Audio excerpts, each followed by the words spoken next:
President Donald Trump amplified his heated immigration rhetoric on Tuesday, accusing Democrats of wanting migrants to infest our country and turning a speech on the economy into an angry tirade defending his harsh stance.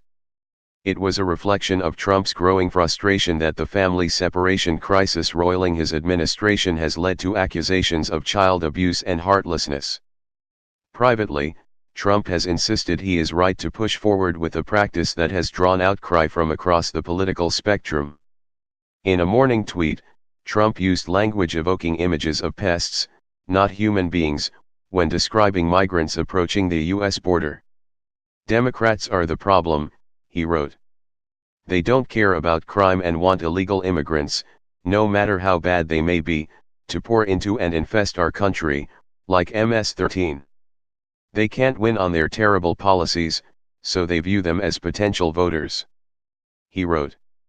Later, he declared during remarks at a hotel that he had no choice but to remove children from their parents at the border.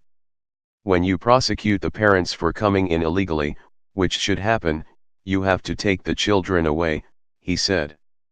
Now, we don't have to prosecute them, but then we're not prosecuting them for coming in illegally. That's not good. It was a defiant stance amid growing outrage at the family separations.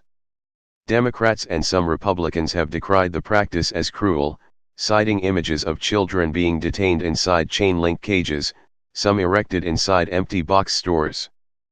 But Trump and his aides have staunchly insisted they have no choice, instead blaming Democrats for not supporting legislation that would allow the practice to end. That's a false claim. The family separations are a result of the administration's no-tolerance immigration policy.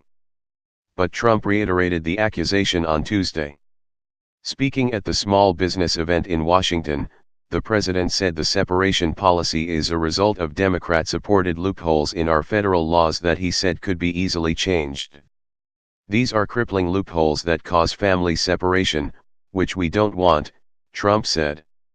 At the same time, the president appeared to suggest the practice could act as a deterrent for future migrants considering entering the U.S. with their children. We want a great country. We want a country with heart.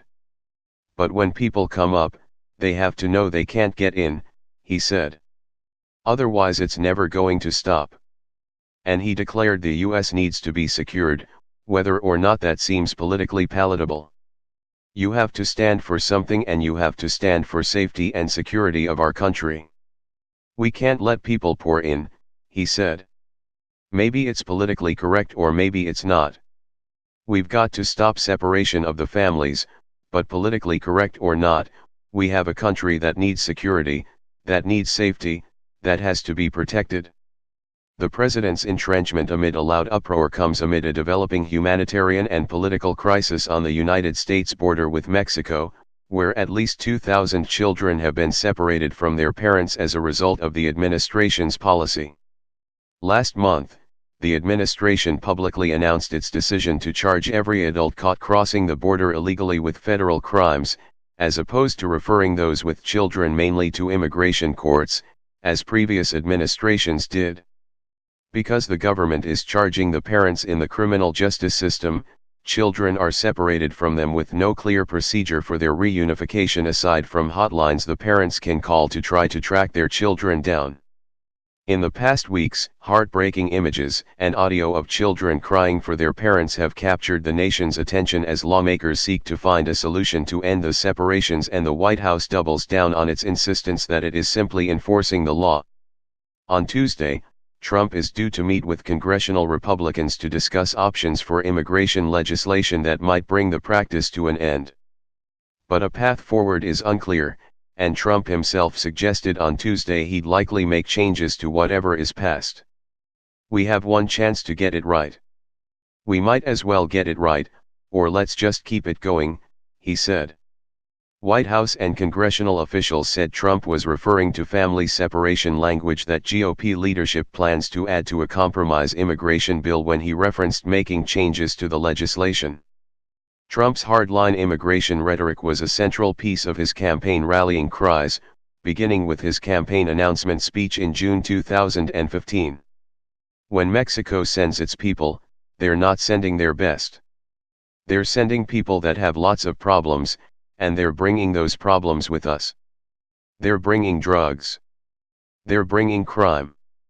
They're rapists.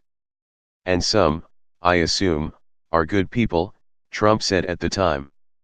On Tuesday, he revived his assertion that some countries are not sending their best, and threatened to withdraw U.S. aid. When countries abuse us by sending people up not their best, we're not going to give any more aid to those countries, he said. Why should we?